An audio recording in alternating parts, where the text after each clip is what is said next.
Bueno, vamos a elaborar nuestro análisis ahora del siguiente tema, que es un tema sencillo de explicar, sencillo en la teoría, pero complejo, de los más complejos en el adicto y en su entorno, es decir, a la hora de encontrar un sentido a toda la recuperación de la adicción. La ruptura de la negación es tremendamente dificultoso, ¿de acuerdo?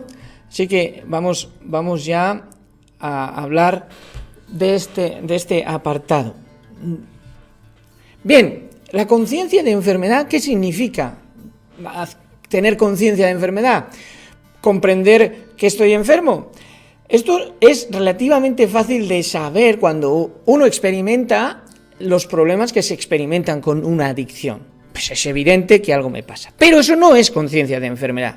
Si yo, por ejemplo, me han puesto una multa por conducir bajo los efectos del alcohol, me han quitado 8 puntos, 700 euros, mi casa, pues bueno, eso es un drama familiar, y ahí digo, estoy enfermo, porque me ha asustado. La conciencia de enfermedad va más allá de la enfermedad, es ser conscientes de lo que ha pasado y de cómo vivir a partir de esa conciencia. O sea, es en cierto modo diferente, ¿no? Sobre todo la conciencia de enfermedad en un mundo tecnosférico que no nos estamos dando cuenta, pero que a la velocidad de vértigo nos produce en nuestros jóvenes y en nuestros adolescentes una identidad confusa. Es decir, ¿quién soy? ¿A qué le tengo miedo? ¿Qué espero de la vida? Todos estos detalles son muy importantes. Entonces, iniciamos el viaje, comprendemos el viaje de la adicción desde la infancia, el viaje hacia la adicción. La conciencia de enfermedad es ya un paso muy alejado cuando ya hemos contraído esa enfermedad. Pero en el camino, ¿qué es lo que se está produciendo? ¿Qué es lo que está ocurriendo para que realmente llegue a esta situación? Pues prácticamente lo que nos rodea, esas avenidas del alma, nos están generando una identidad, ¿cómo? Una identidad muy diferente, ¿de acuerdo? Constantemente. ¿Quién soy? ¿A qué le tengo miedo? ¿Qué espero de la vida? Para eso, la educación es muy importante y construir un árbol afectivo más. ¿Cómo construimos las emociones? ¿Desde qué punto de vista? Es fundamental, ¿de acuerdo? Porque somos seres emocionales y la adicción en el fondo tiene que ver con la emoción, tiene que ver con la transformación. Entonces, sencillo, desde cómo construimos. Si construimos desde las emociones, el desenlace es que el árbol va a morir. Si construimos desde el tronco y las raíces, el resultado es que va a ser un bello árbol con sus flores, sus frutos, sus hojas, etc. ¿Qué es el árbol transversal? A la hora de comprender esta temática desde el principio y cómo viajamos hacia la adicción, el árbol transversal es una ilustración como las cortezas de ese árbol. Así es la identidad social, es decir, así es quiénes somos. Estamos respondiendo a quiénes somos para comprender qué nos ha ocurrido y llegar a aceptación de que tenemos o no tenemos una enfermedad, ¿de acuerdo? O un desajuste. En esas cortezas, al nacer ya establecemos un contacto con una identidad. ¿Cómo? En el apego. La teoría del apego, hay muchísima literatura que podéis encontrar. La teoría del apego es muy importante junto a la teoría del vínculo, ¿de acuerdo?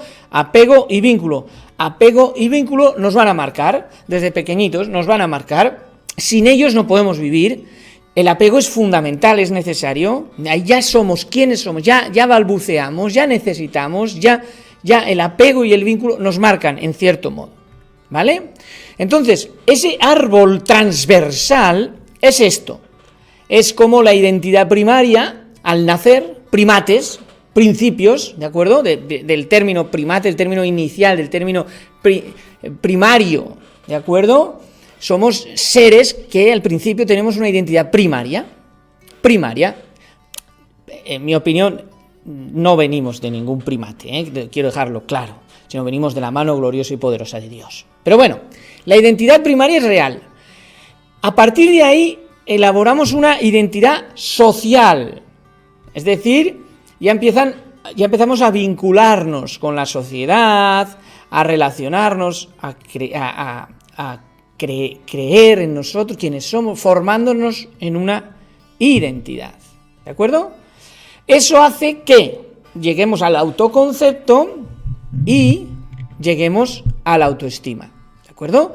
Elementos fundamentales en una adicción. ¿Qué es el autoconcepto? ¿De acuerdo? ¿Qué es la autoestima? Esto normalmente es lo que está afectando en una adicción. El autoconcepto es qué pienso de mí. Pienso que soy un desastre, pienso que no valgo para nada, pienso que no saldré adelante, ¿qué pienso? ¿Quién pienso que soy? ¿Sí? Y mientras que la autoestima va más al lado emocional, ¿de acuerdo? Va más al sentido de si me quiero o no, ¿de acuerdo? Si me quiero o no, ¿sí? Entonces, el autoconcepto y la autoestima son muy importantes. ¿Quién soy y si me quiero o no? ¿Cómo podemos prevenir las adicciones desde el principio? Desde la infancia. Muy bien. Esa parte educativa, esa parte asertiva es fundamental. Tenemos la necesidad entre todos de educar con sueños, no con miedos. Pero ¿quién? ¿Los padres? No, solo los padres. Los padres, los agentes educativos como las escuelas, las iglesias en el caso de la fe o la espiritualidad, esa necesidad de sentirnos reconocidos, amados. Esos son agentes educativos, la televisión es un agente educativo. Entonces, eso es muy importante, nos educan. Vamos a poner dos ejemplos de todo esto que evolucionan hasta convertirse realmente en un problema. Lo vemos con las adicciones clásicas a sustancias y lo vemos con las adicciones a procesos o adicciones comportamentales. Voy a coger como ejemplo la cocaína, pero podríamos coger cualquier sustancia, ¿de acuerdo? Y lo vamos a hacer también sin ninguna sustancia. Y voy a coger, por ejemplo, la hipersexualidad, que llega a tener muchísimos elementos en la pornografía, ¿no? Sobre todo en los jóvenes. Y lo vamos a ver, por ejemplo, en el testimonio de Rocco Siffredi, un actor porno muy conocido. Bueno, hizo un pacto con el diablo, de testimonio de él, de que si llega a ser famoso le daría su alma. Bueno, pues la historia de él es esa. Y él no es para nada feliz, no está feliz con lo que ha hecho. Bueno, la pornografía es un elemento clave en la identidad de nuestros adolescentes inmaduros, en su masa encefálica, y que entran en una educación sexual totalmente peligrosa y adictiva. Pero como no hay sustancia y hay un aislamiento, pues nadie se va a enterar. Pero es realmente una necesidad. Por eso, realmente en resistir las pasiones hay verdadera paz, no en seguirlas. Hoy el mundo prácticamente con esa mezcla entre dónde está el límite, pues nos lleva, ¿no? A, venga, do it, hazlo, juega con responsabilidad. Ya llega un momento en el que se tiene que legislar. Esto ha pasado siempre, con el alcohol primero, después, como hipócritamente lo admitimos, pero en el juego ahora ha pasado lo mismo. Ahora hemos quitado a los futbolistas, hemos quitado a los personajes famosos del juego, ¿veis? ¿Por qué? Porque el límite entre esas pasiones, entre lo que es vicio, lo que es divertido y lo que no, pues está ahí. Los codependientes van a tener un problema enorme porque nadie se ocupa de ellos como es debido. La gente sufre por sus seres queridos, como es normal, y deben ser atendidos. Tan importante es el entorno del adicto o del que está en proceso de llegar a una adicción, como de los que le rodean, de los codependientes, ¿no?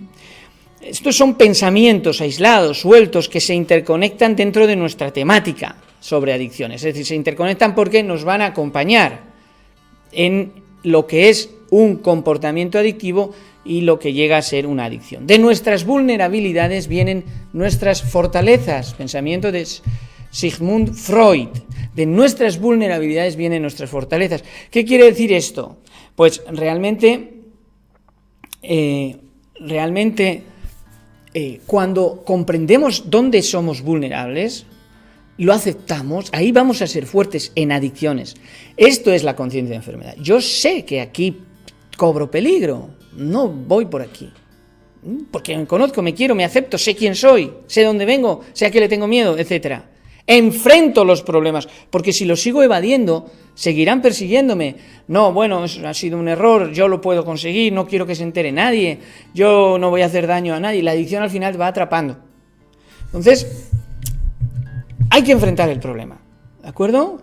Otro pensamiento importante es que querer curarse, suponiendo que haya una adicción, no va a depender del adicto, sino de que aprendamos a ayudarle. Esto es una frase muy importante porque hemos hecho de la adicción pues un sabotaje, ¿no? El adicto es pobrecito, hay que ayudarle, se va a matar, se va a suicidar y es verdad que se pasa muy mal. Pero al final en todo eso se ha construido también mucha parte de mentira y de fantasía, en este caso negativa, ¿no? Que al adicto pues le ha ido bien o que ha manejado consciente o inconscientemente. No, tenemos que aprender a manejar, tenemos que aprender a ver en la adicción una limitación, ¿vale?, que ha ocurrido, pero que al mismo tiempo nos potencia en el sentido que nuestra historia se puede convertir en una oportunidad de superación, en una oportunidad ¿de qué? De aprendizaje, de resiliencia, ¿sí? Entonces, no te castigues con ese tipo de mensajes que nos damos a nosotros mismos, muchas veces como adictos. Claro, es normal porque hemos hecho cosas que no queríamos. Es decir, que tus sueños sean más grandes que tus miedos. Es decir, no decimos que no vamos a tener miedo, no decimos que sea fácil, pero se puede conseguir. Al final, la esperanza, el comprender la conciencia de la enfermedad significa que probablemente no voy a estar tan psicoestimulado si mi adicción era la cocaína, nunca más con nada, porque es un alcaloide muy potente. Pero yo lo acepto, pero ya no tengo miedo porque tengo sueños, ¿de acuerdo? Por ejemplo, comienza a ordenar tu vida de nuevo, un nuevo despertar. Es decir, en la conciencia de enfermedad llega un punto en el que hacemos clic, pero no necesariamente porque ha sido un desastre o hemos tenido un infarto, ¿no? Muchas veces esto dura X tiempo, ¿no? Nos asustamos, la alarma social, en este caso personal, nos asustamos, bueno, Dios mío, nunca más. Pero al cabo de un tiempo sucumbimos. No, en la conciencia de enfermedad, pasito a pasito, reorganizo completamente mi cerebro. Eso es la labor educativa. Por eso es importante, haya consumos o no haya consumos, haya adicción o no la haya. Vale, ¿cuándo sabemos si hay un trastorno adictivo previo a la conciencia de enfermedad? Muchos factores. Yo escojo esto: pérdida de control y dependencia. Pérdida de control y dependencia. Es decir, pero una pérdida de control compulsiva, no una pérdida de control, oye, lo estamos pasando bien, déjame más tiempo. Pues ya estamos perdiendo un poco el control del tiempo, pero es divertido, no sé qué. Bueno, no, hablamos de una pérdida de control realmente importante y una dependencia, ¿no? Es decir, ya se convierte en una obsesión por encima de actividades muy desagradables, ¿no? O sea, por encima de actividades que son agradables y que se convierten en desagradables. No quiero comer, no quiero dormir, solo quiero consumo o solo quiero jugar, etcétera. Es muy importante para desarrollar, para analizar la conciencia de enfermedad, es muy importante escribir lo que se siente, ¿vale? ¿Por qué? Porque al escribir lo que sentimos, fijamos, esto ya viene en el Antiguo Testamento, ya esto nos llega, ¿no? Nos llega con escribe las palabras de Jehová tu Dios, porque es una manera, en el fondo, también de fijarnos, en el fondo, de fijarnos. Por ejemplo, trastornos adictivos asociados a la época en la que vivimos, el miedo irracional a separarse del celular, la nomofobia, no va a ser una cuestión a la que le prestemos tanta importancia como un cuadro psicótico en cocaína o en un síndrome de abstinencia, evidentemente. Pero no olvidemos que aquí estamos hablando de una sociedad hiperconectada y un agente educativo como es el periférico del móvil y sobre todo lo que es el móvil hoy en día, que lo es todo. Puede ser un libro, puede ser un aparato de música, puede ser todo. Entonces no es que estés todo el día con el móvil, es que el móvil tiene de todo. Entonces esto ha generado algunos problemas en personajes, por ejemplo, como el que tenéis aquí, que conocéis, Selene Gómez. Las giras eran en un momento, porque ella se cría en este momento y vive con todo esto, la chica de Disney. Las giras eran un momento de soledad para mí.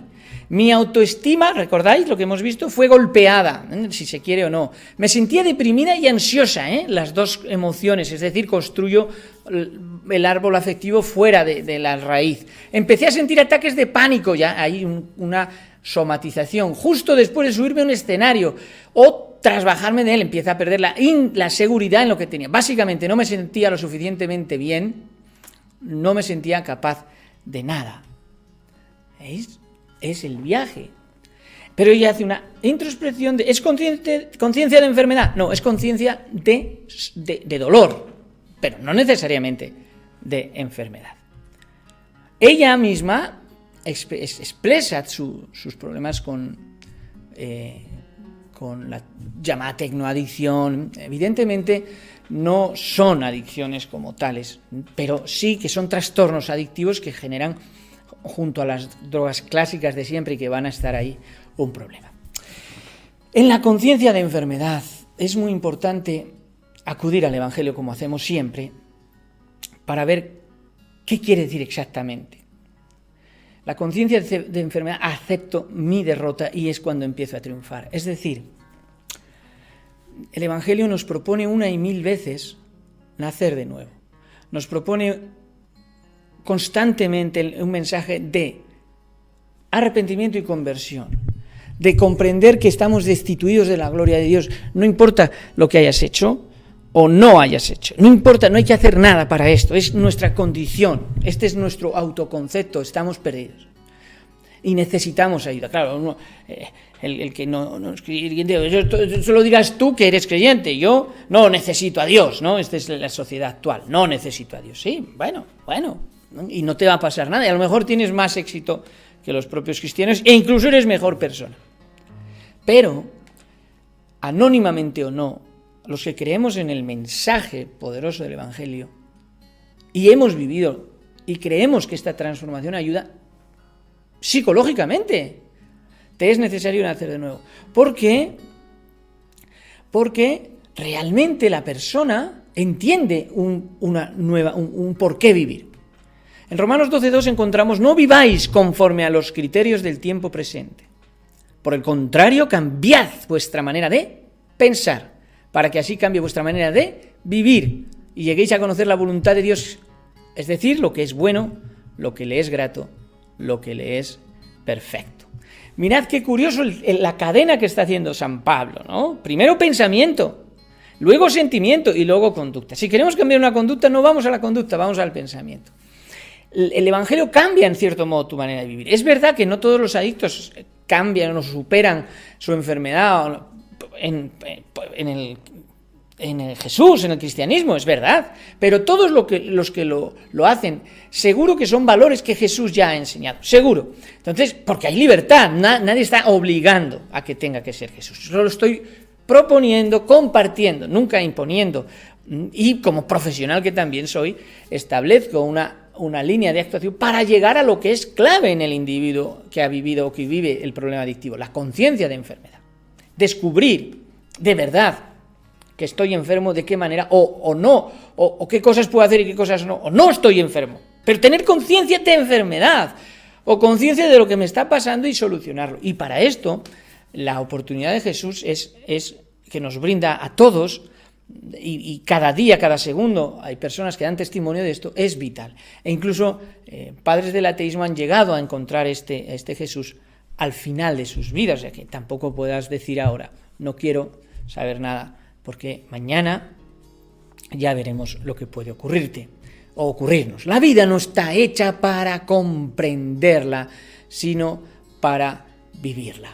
Es decir, en esa aceptación y arrepentimiento de lo que hemos vivido, llega un punto en el que, Señor, hago las paces, entiendo que mi manera de ser sensible a la sustancia o a la acción, es decir, ayúdame con la pornografía. Y lo vas a conseguir, y se consigue. O esta sustancia me tengo que apartar. Bueno, ese nuevo, no está todo ahí en dejar esto, es que hay que vivir después. Hay que vivir la vida. Y ya no sé cómo lo voy a hacer ahora, que soy abstinente, entre comillas. Bueno, ahí está la labor de ese maravilloso Jesús y en esas palabras de San Pablo: no viváis conforme a este siglo, no os conforméis a este siglo, cambiad vuestra manera de pensar y llevadla a las palabras de Jesús: naced del Espíritu, naced de arriba, es decir, tened una nueva oportunidad. Hasta siempre, amigos.